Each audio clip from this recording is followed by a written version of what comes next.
ये कारगिल का आपने नाम सुना होगा। कारगिल बॉर्डर पे इंडिया वाले ट्रक लेके आते हैं।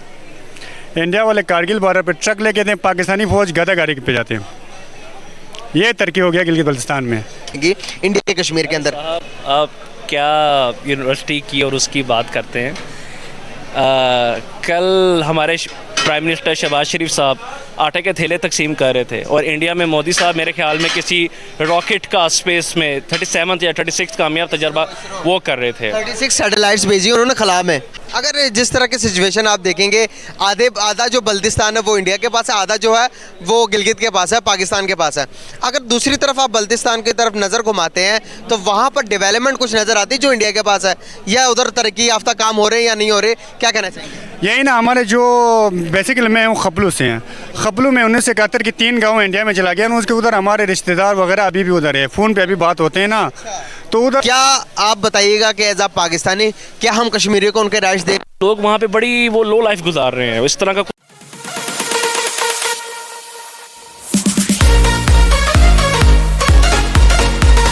वालेकुम सलाम। कैसे हो भाई? शुक्र अल्लाह का जी। नाम आपका? मोहम्मद इलियास। मोहम्मद इलियास को आप लोग जानते होंगे, पहले भी मैंने 2-3 दफ़ा इनका इंटरव्यू ले चुका हूँ, लेकिन ये बातें इतनी अच्छी करते हैं कि मैं मजबूर हो जाता हूँ कि इनसे बात करनी दोबारा।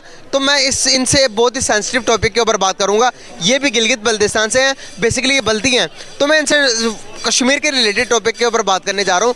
गाइस, अगर डेवलपमेंट की बात की जाए तो मैं कश्मीर की थोड़ी डेवलपमेंट बताऊँगा। जम्मू एंड कश्मीर के इंडिया ने क्या डेवलपमेंट किया, तो वंदे भारत ट्रेन के बारे में बताने जा रहा हूँ। गाइस, इंडिया ने भाई कश्मीर के अंदर एक ट्रेन चलानी है, वंदे भारत ट्रेन, पूरे के पूरे जम्मू कश्मीर को इंडिया के साथ मर्ज करेगी वो 2024 तक।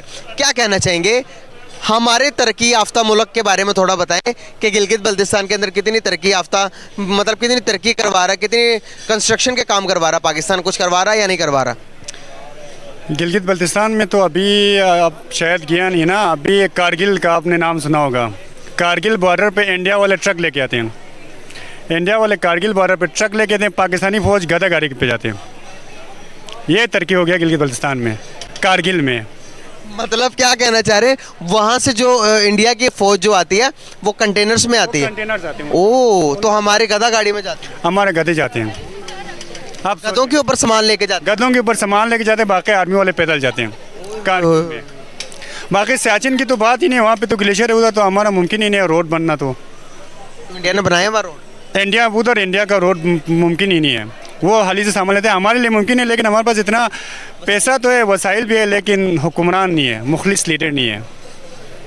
एक बल्ती और गिलगित बल्तिस्तान से ताल्लुक़ है आपका, तो जो मौजूदा सिनेरियो को देखते हुए वहाँ के लोग गवर्नमेंट से कितना को खुश हैं और कितना को नाखुश हैं?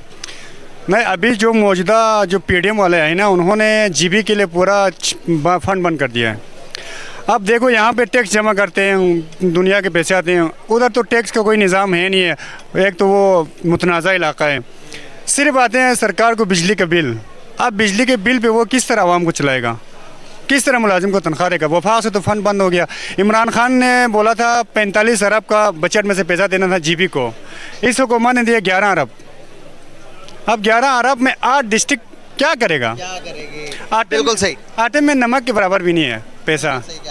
अगर जिस तरह की सिचुएशन आप देखेंगे, आधा जो बल्तिस्तान है वो इंडिया के पास है, आधा जो है वो गिलगित के पास है, पाकिस्तान के पास है। अगर दूसरी तरफ आप बल्तिस्तान की तरफ नज़र घुमाते हैं तो वहाँ पर डेवलपमेंट कुछ नज़र आती है जो इंडिया के पास है, या उधर तरक्की याफ्ता काम हो रहे हैं या नहीं हो रहे, क्या कहना चाहिए? यही ना, हमारे जो बेसिकली मैं हूँ खपलू से हैं। खपलू में 1971 की 3 गाँव इंडिया में चला गया ना, उसके उधर हमारे रिश्तेदार वगैरह अभी भी उधर है, फ़ोन पे अभी बात होते हैं ना, तो उधर तो बहुत अच्छे है, तरक्की और सड़क भी सब कुछ बहुत अच्छा है। हाँ जी, हमारे रिश्तेदार उधर है ना। एक आटे के बारे में क्या बताते हैं? आटा कितने किलो वहाँ के जो रहते हैं, जो कि गिलगित बल्तिस्तान के लोग आते हैं इंडिया में, वो क्या बताते हैं? वहाँ जो 10 किलो वाला यहाँ पे 1100 में ना, वहाँ पे शायद 350 या 400 में है, वो आखिरी बॉर्डर पे है। इतना मिलता है। अभी लाहौर में आप देखो 2000 में आटा नहीं मिल रहा है, और आटा महंगा इतना हो गया है कि मिल ही नहीं रहा। 2000 की तो बात तब होगी ना जब मिलेगा, मिल ही नहीं रहा। तो क्या करेंगे मौजूदा सिनेरियोस को देखते हुए? पाकिस्तानी जो है वो मुल्क को छोड़कर बाहर शिफ्ट हो रहे हैं। 7 लाख 10 लाख के करीब ये तादाद पहुंच चुकी है जो कि अपने मुल्क को छोड़कर बाहर विजिट कर रहे हैं, बाहर मतलब कि पक्के पक्के बाहर जा रहे हैं। क्या कहना चाहोगे, अगर आपको मौका मिलता है तो आप कहीं बाहर सेटल हो जाओगे पक्का? नहीं, मैं भी अभी सोच रहा हूँ कि अगस्त के एंड तक इंशाल्लाह मैं भी जा रहा हूँ रोमानिया। रोमानिया जा रहे हो, क्यों?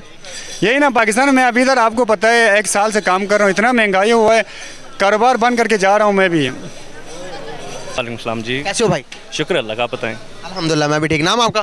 फराज। क्या करते हैं? मैं जी एक आईटी कंपनी में बिजनेस डेवलपमेंट मैनेजर हूँ। बहुत ज़बरदस्त यार। बेसिकली बात करने का पर्पज़ है कि डेवलपमेंट की तरफ आपकी थोड़ी नज़र भी दौड़ाना चाहूँगा मैं। पाकिस्तान के अंदर इन्फ्लेशन रेट आप देखेंगे, डेवलपमेंट कैसी हो रही है, इसके बारे में क्या कहना चाहेंगे? सर्वाइव करने की कोशिश कर रहे हैं एज अ सिटीज़न, और गवर्नमेंट भी कोशिश कर रही है, तो लेकिन हालात ख़राब से ख़राब ही होते जा रहे हैं।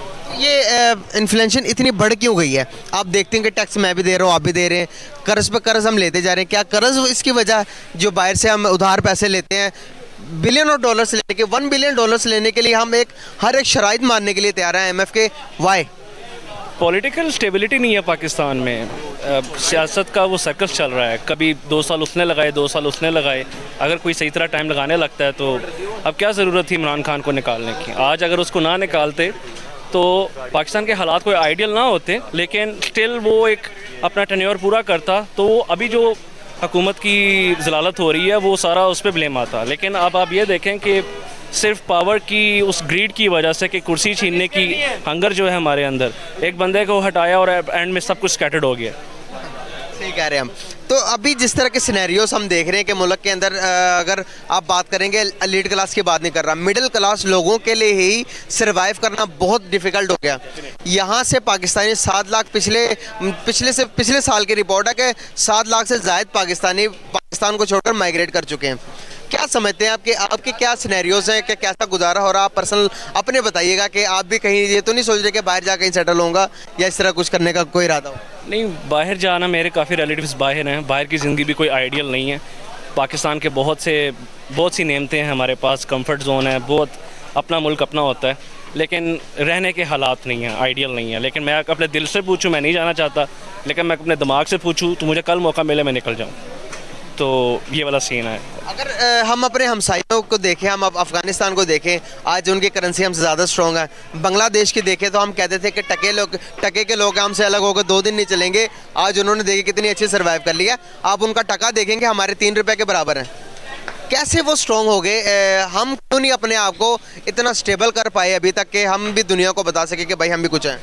देखें जी, मैं अगर एक एग्जांपल के तौर पे कहूँ, जो बंदा हुकूमत में आता है वो हर टॉप के अदारों में प्रीवियस गवर्नमेंट के बंदों को हटाता और अपने बंदे लगाता है। जो पिछला उस किसी प्रोजेक्ट पे, ऑनगोइंग प्रोजेक्ट पे पैसा लग रहा होता है, वो वहीं पे हॉल्ट हो जाता है, दोबारा से काम शुरू होता है, और ये सर्कल कीप ऑन चलता जा रहा है। मैं आपको अपना थोड़ा सा इंसिडेंट शेयर करूँ। मैं 2012 में एक यूनिवर्सिटी में था, कॉमसेट्स उसका नाम था, तो हमने वहाँ पे ये ड्यूअल डिग्री प्रोग्राम में काम स्टार्ट किया। तो 3 साल बाद गवर्नमेंट चेंज हुई, हमने पाउंड्स में पैसे दिए, सारा कुछ किया, और इन दी एंड जो गवर्नमेंट ने कहा, HEC ने मैनेजमेंट चेंज हुई HEC की, उन्होंने कहा हम इस चीज़ को नहीं मानते। लाखों स्टूडेंट्स रोड पे आ गए, किसी को डिग्री नहीं मिली और सारा कुछ। तो उस एक ये छोटा सा इंसिडेंट स्टूडेंट के लेवल पे, फिर आप देखें स्टेट लेवल पे क्या होता है, वही बात वहीं पे आती है। स्टेबिलिटी नहीं है हमारे मुल्क में, कोई एक बंदा यहाँ पे हुकूमत कर नहीं सकता सुकून से, और हुकूमत के अलावा जो दूसरी चीज़ें इन्वॉल्व हैं वो मुझे समझ नहीं आती कि डू यू थिंक एक्चुअली हमें इंडिया से ख़तरा है? मेरे ख्याल में तो हमें अपने आप से ज़्यादा ख़तरा है। यहाँ पर पॉलिटिक्स, जब हमारे इलेक्शन जब नज़दीक आ जाते हैं तो पॉलिटिशियंस हमारी आवाम को पहले तो इस बात से डराते हैं कि इंडिया को हम पहले तो ये कहते हैं कि हम आपको कश्मीर लेके देंगे के पीछे सर इतने बड़े सवालिया निशान है गवर्नमेंट पर। मैं बताना चाहूँगा जो कश्मीर इंडिया के पास है सर, डेवलपमेंट की अगर आप बात करेंगे, आप गूगल करिएगा, डेवलपमेंट वहाँ पर हो रही है। अभी वंदे भारत ट्रेन है जो कि इंडिया की इस साल के अंदर पूरे इंडिया के साथ 370 का आर्टिकल हटाने के बाद मर्ज करने जा रहे हैं। कश्मीर को इंडिया का पार्ट बना लिया उन्होंने। सर अगर हम देखेंगे डेवलपमेंट के तहत हमारे पूरे कश्मीर के अंदर सिर्फ एक यूनिवर्सिटी है, अगर उधर बात करेंगे तो सर आपको 14 से 15 यूनिवर्सिटीज़ मिलेंगी इंडिया के कश्मीर के अंदर। आप क्या यूनिवर्सिटी की और उसकी बात करते हैं? कल हमारे प्राइम मिनिस्टर शहबाज शरीफ साहब आटे के थैले तकसीम कर रहे थे और इंडिया में मोदी साहब मेरे ख्याल में किसी रॉकेट का स्पेस में 37 या 36 कामयाब तजर्बा वो कर रहे थे। 36 सैटेलाइट्स भेजी उन्होंने खला में। तो आप ये देख लें, दोनों मुल्क एक टाइम पे आज़ाद हुए, सारा कुछ हुआ, फिर हम कहते हैं कि नहीं जी उनकी आबादी बढ़ी थी, उनकी GDP सारा कुछ, फिर बांग्लादेश को देख लें। तो हम कब तक इंस्टीट्यूट्स को और सबको ब्लेम करते रहेंगे? सवाल ये कि आपको इंडिया के साथ अभी हाथ बढ़ा लेना चाहिए सुलह का। अगर वो 5वीं बड़ी मैशत बन गया, हम भी कहीं ना कहीं इस मैशत के बहरान से बाहर निकल आ सकते हैं या नहीं आ सकते? अगर हम इंडिया के साथ आज सुलह कर लें, ट्रेड कर लेते हैं, हम ले अभी भी इंडिया के सामान ही रहे हैं लेकिन दुबई के रास्ते से। आप बताएं कि जुल्म है या नहीं है? यहाँ पर आटा 150 रुपये के जी, 160 रुपये के जी, वहाँ पर 25 रुपये के जी मिल रहा है। बॉर्डर का ही फ़र्क है सर। तो खाली आटे की बात नहीं है ना, पेट्रोल की भी बात है और भी बड़ी चीज़ों की बात है। लेकिन वो यही है कि सिमिलर ग्राउंड्स पे लेवल प्लेइंग फील्ड होनी चाहिए, अपनी डिग्निटी सॉवरेनिटी लूज़ नहीं करनी चाहिए। लेकिन इसमें there is no harm in dealing with India और doing business and trade as well. तो लेकिन और मेरा नहीं ख्याल इंडिया को पाकिस्तान से कोई फ़र्क पड़ता है हमारी अब, क्योंकि हम जितना नीचे जा चुके हैं ना, तो नोबडी वुड केयर कि पाकिस्तान क्या कर रहा है। तो अगर हम दोस्ती कर लें तो हमारा ही फ़ायदा है। सही होगा। बहुत ज़बरदस्त यार गाइस, आप लोगों ने भाई की एक पाकिस्तान के एजुकेटेड पर्सन की स्पीच सुनी, आपको कैसा लगा इनका बोलना और इनकी बातें कौन सी अच्छी लगी? ऑब्वियसली कोई बात बुरी नहीं लगी होगी, वो भी कमेंट्स में बताइएगा सब कुछ। थैंक यू सो मच यार, बहुत ज़बरदस्त। अपनी वीडियो ज़रूर देखिए।